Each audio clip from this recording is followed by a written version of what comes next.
You know what it is that I think I'm kind of different the way it happens, because I grew up, the first half of my life, I grew up in a predominantly, you know, black neighborhood, and then I grew up second half of my life, I was in a predominantly white neighborhood. Like growing up, like through middle school and high school, it seemed like I was too black for my white friends and too white for my black friends, according to them. One of the things that we were talking about yesterday was like code language.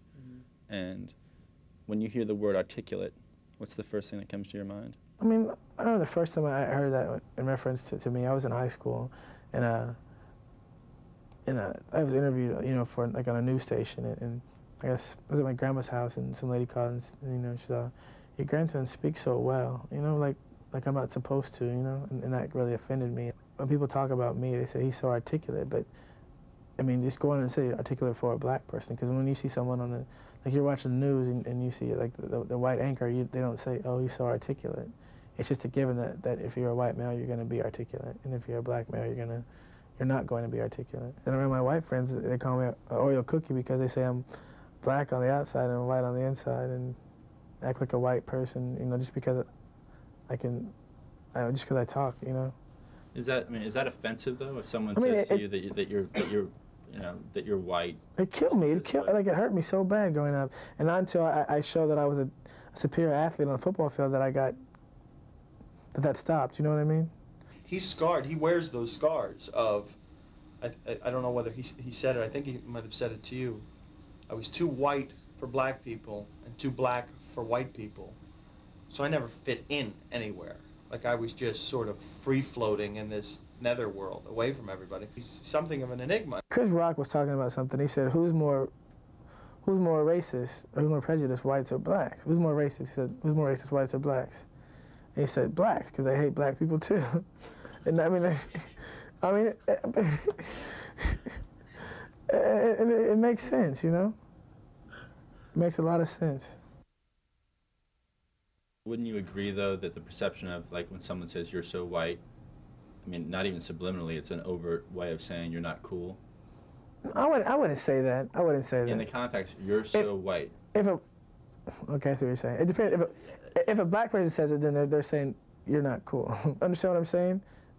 Because I think being white is being anti-black. Being white is like the white guy who doesn't have the rhythm and can't dance right. Which is being anti-black. Being white is the guy who doesn't wears his pants too tight. Being white's the guy. Being white is being opposite of black. And if black is seen as cool, then being white is being not cool. Have you ever called a black guy nigger? Oh, millions and trillions of times. Like if I say, you know, no matter what's up, nigga, that's cool. But if a white person comes up to him and says, "What's up, nigga?" you know, it's not cool.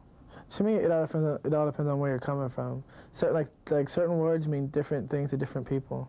You know what I'm saying? Yeah, absolutely. And that's what it's all about. Like, it's all about context. Yeah, when I say "What's up, nigga," like I'm talking like that's. I mean, that's my boy, that's my nigga, that's my home. You know.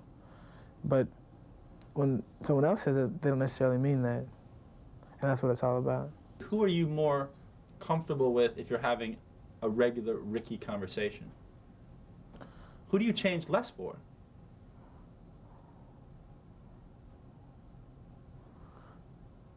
I change less for white people. It's hard for me to say. Really hard for me to say, but yeah. Why is it though? Is it because, I mean, this is real. Is it because like there's pressure from like black people to say, "Oh, Ricky's being white"? Because like I said earlier, like whites are more accepting than blacks are, even of black people. Period. You know what I mean? And that's extremely sad. And that's so sad. I mean, it's made like my life, or a lot of my life, pretty horrible. You know. It's the same thing, but it's not acceptable. Is Tiger Woods black though? According to white people, yeah, he is. According to white people, you have this much black in you, and you're black. You can't say you have a choice to identify. You don't have a choice. Isn't identification the way you feel about yourself? Isn't that, I mean... No, it's not. It's what people feel about you. He can say I'm white. People are going to laugh at him. You're not white. He says I'm black. Oh, okay. That'll work. I think it's fear, too. Fear of what? I think white people are afraid of black people. Why? Why are they afraid of them? Yeah. No. They are, though. Why do you think, though? Well, I mean... No, physically? Physically? Physically. And every well, a stereotype says that a black man is a better athlete than me, he's got a bigger dick than me, can kick the shit out of me. This is what all the stereotypes say. And they always throw in your face that they're smarter than you. Do you feel that when you moved into that white neighborhood, you lost part of yourself? No, not at all. Do you feel other people might think you did? Yeah, definitely. Definitely. He has found so much strength that he is perfectly willing to be different from everybody else and not be afraid of it. It depends on how you go about transcending your race, you know?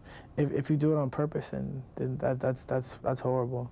But if it just happens because of the kind of person you are and what you do, then that's pure, and that's something that's extremely beautiful.